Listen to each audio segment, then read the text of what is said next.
This is KNEB.TV Ag News from the FNBO Ag Desk. FNBO, the great big small bank. The snow has put a halt to harvest for corn and some sugar beets until it can warm back up, but everyone is glad to see the moisture. Cody Creech, Nebraska Extension Dryland Cropping Specialist, says for wheat growers it is providing some much-needed moisture.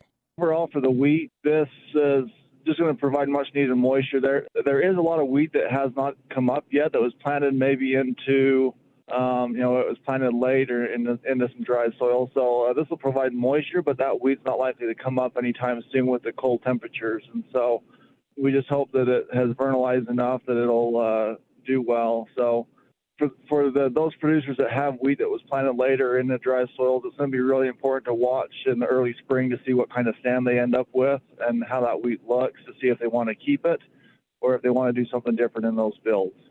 Going forward, Creech says warm temperatures and more moisture will benefit the wheat.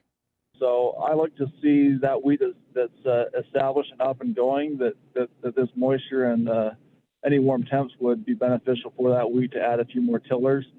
Which will hopefully translate into additional yield next year.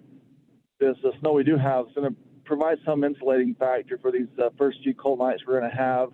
It ought to keep that soil a little bit warmer, and it'll help to insulate that wheat so that once it does warm up, it's still okay to maybe put on a few more tillers. Temperatures will begin to rise back into the 40s and 50s during the week.